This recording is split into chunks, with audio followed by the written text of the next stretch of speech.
پاکستان کے مستقبل کے بارے میں کہہ رہے ہیں غزوہ ہند کا بھی کوئی تذکرہ ملتا ہے. دیکھیں غزوہ ہند کے بارے میں حدیث ہے کہ نبی صلی اللہ علیہ وسلم نے فرمایا عصابتان من امتی احرزہم اللہ من النار, میری امت کے دو گروہ ایسے ہیں جن کو اللہ جہنم کی آگ سے بچائے گا. عصابۃ تغزو الہند وعصابۃ تکون مع عیسی ابن مریم, ایک وہ جماعت جو ہندوستان پہ حملہ کرے گی اور ایک وہ جماعت جو حضرت عیسیٰ کے ساتھ مل کے لڑائی کرے گی. اس سے بھی پتہ چلتا ہے حضرت عیسیٰ نے آنا ہے, اور غامدی صاحب جو کہتے ہیں کہ نہیں آنا, ان کا نظریہ غلط ہے. ٹھیک ہے. اب جو ہندوستان کا جس کا حدیث میں تذکرہ آتا ہے وہ اس میں پاکستان بھی داخل ہے, کیونکہ نبی صلی اللہ علیہ وسلم کے دور میں جو ہندوستان تھا وہ کیا تھا؟ پاکستان میں. تو جو پہلا فریق جس نے ہندوستان پہ حملہ کیا محمد ابن قاسم تھا, جس نے جو ہندوستان میں سندھ کے راستے سے آیا اور پورے ہندوستان میں اسلام پھیلانے کا ذکر, اس نے اسلام پھیلانے کا ذریعہ, وہ تو 100% اس حدیث میں داخل ہیں, کیونکہ وہ لوگ تھے جنہوں نے ہند پہ حملہ کیا تھا, جس میں پاکستان بھی تھا, کہ پاکستان پہ بھی اٹیک کیا تھا انہوں نے. اس وقت جو تھے نا, یعنی سب یہاں ہندو اور وہ دوسرے مذاہب رہا کرتے تھے, تو وہ اٹیک کر کے آئے اور اس کے ساتھ مجاہدین آئے اور پورے ہندوستان پہ آہستہ آہستہ ان کی اولادیں قابض ہو گئی. اس کے بعد جتنے اٹیک ہو رہے ہیں وہ اس حدیث میں داخل ہیں یا نہیں ہیں, اس کے بارے میں حدیث خاموش ہے. اب علماء کی آراء ہیں, اجتہادی آراء ہیں. بعض علماء کہتے ہیں نہیں, جب بھی ہندوستان پر حملہ ہوگا تو وہ اس میں داخل ہے, بعض کہتے ہیں اس میں داخل نہیں ہے. تو ہمارے پاس کوئی اس بارے میں صریح حدیث موجود نہیں ہے. اور ویسے پاکستان کا فیوچر میں ہندوستان پہ اٹیک کا کوئی پروگرام ہے نہیں. اب یہ وہ دور نہیں ہے کہ ملک پر اتنے آرام سے اٹیک کر لیں.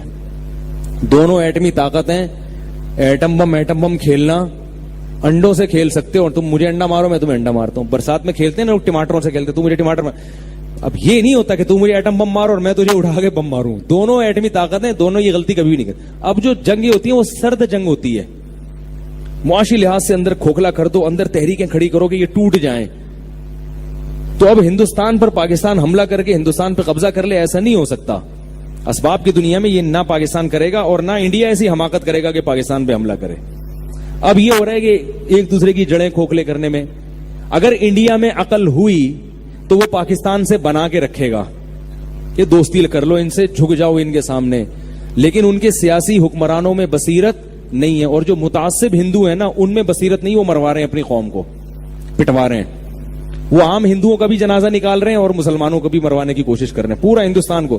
تو اب پاکستان اور ہندوستان کی جو جنگ ہوگی اگر ہوئی تو اس پر ہوگی کہ کون کس ملک کو توڑنے میں کامیاب. پاکستان تو انشاءاللہ ٹوٹنے کی, کیونکہ جتنی بڑی بڑی کوششیں ہونی تھی ہو گئی ہیں. آپ کو پتا ہے ایک دفعہ ہمارے جو جنرل, ابھی کیا نام ہے یار, جنرل راحیل جو ہے نا, جب یہ سعودی عرب گیا تو سعودی عرب کے بادشاہ نے کہا یار ہمارے ملک میں اتنے فساد ہو رہے ہیں, یعنی ادھر سے ایک میزائل وہاں سے آ رہا ہے, ایک ادھر سے یوں آ رہا ہے میزائل, اور یہ ہو رہا ہے, آپ پریشان ہیں. تو راحیل شریف نے کہا کہ تم لوگوں نے بھی پریشانی دیکھی نہیں ہے, ایک بم وہاں پھٹ گیا, ایک وہ ہو گیا, یہ تو ہمارے بائیں ہاتھ کا کھیل ہے. ہمارے ہاں جو ہم نے پریشانیاں دیکھی ہیں, ادھر 1000 کلومیٹر پہ انڈیا اتنی بڑی پاور وہ بیٹھا ہوا ہے, ادھر پورے 1000 کلومیٹر پہ امریکہ بیٹھا ہوا ہے افغانستان میں, اور انڈیا کو بھی بٹھایا ہوا اس نے. اور پھر ادھر صوبہ سرحد میں اندر سے تحریکیں چل رہی ہیں, ادھر سندھ میں, ادھر بلوچستان میں, اور ادھر کراچی میں. کہہ رہے ہیں ہم نے باہر ادھر بھی لڑے 1000 کلومیٹر پہ, ادھر بھی لڑے, ڈرون حملوں کا بھی مقابلہ کیا. اور جو ایجنسیاں غیر ملکی ہمارے بلیک واٹر کے نام سے گھسی ہوئی ہیں, ان کے خلاف آپریشن بھی ایک ہی وقت میں جاری. ملک کے اندر دشمنوں کو بھی ختم, باہر سے دشمنوں کو بھی ختم, اور بلوچستان کی تحریکوں پہ بھی کوشش. یہ ساری جنگیں الحمدللہ ہم کامیابی سے لڑ رہے ہیں, اور ہمارے اعصاب ابھی کمزور. میں پورا بیان نقل نہیں کر رہا ہوں, ان کا جو مفہوم بیان کر رہا ہوں. ہمارے اعصاب کا تم نے تو پتہ ہی نہیں کہ دہشت گردی ہوتی کیا ہے. یہ کہتا ہے ادھر پٹاخہ پھٹ گیا, ادھر سے جیسے ایک آدمی چاروں طرف سے بم گر رہے ہیں اور وہ وہاں سے بھاگ کر آئے, اور وہ دوسرا کہ یار ادھر شب برات کا پٹاخہ پھٹ رہا ہے, میں ڈر گیا, مجھے بچا لو. کہے گا بھائی تو پٹاخے سے ڈر رہا ہے. تو عرب لوگوں نے ابھی دیکھا نہیں ہے کہ دہشت گردی, اللہ بچائے سعودی عرب کو ہر قسم کی دہشت گردی سے بچا کے رکھے. تو پاکستان نے بہت سارے محاذوں پہ جنگ لڑی ہے, اور الحمدللہ اب کامیابی کی طرف جا رہا ہے.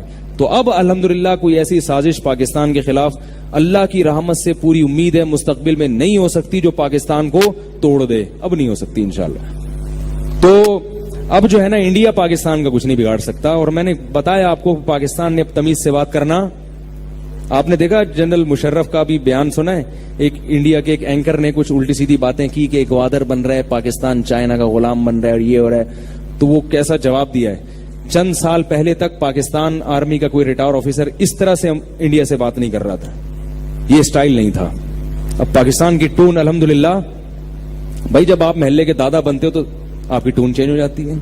میں نے ایک واقعہ بتا, ایک آدمی گیا, وہ چاقو نکال کے کسی سے کہہ رہے جیب میں جو کچھ ہے نکال دے.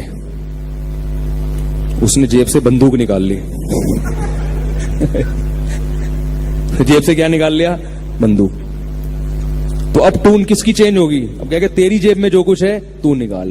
تو ابھی تک انڈیا پاکستان کو اس طرح کی باتیں کر رہا تھا, پاکستان بیچارہ تھوڑا سا سہما, کیونکہ پاکستان کے اپنے مسائل تھے, ادھر افغانستان میں مسائل, ادھر اندرونی مسائل, ہر طرف سے اندر خفیہ ایجنسیاں گھسی ہوئی ہیں, تو پاکستان تھوڑا گھبرا رہا تھا. اب الحمدللہ پاکستان کی ٹون, اب پاکستان نے تمیز سے بات کرنا چھوڑ دی ہے. پاکستان کہہ رہے اس سے ہم تمیز سے بات کریں گے جو ہم سے تمیز سے بات کرے گا, وعلیکم السلام اس کو کہیں گے جو ہم کو السلام علیکم کہے گا. یہ الحمدللہ ایک حقائق ہیں. تو بہت ساری نا امیدی کی باتوں میں امید کی باتیں بھی الحمدللہ بہت ساری.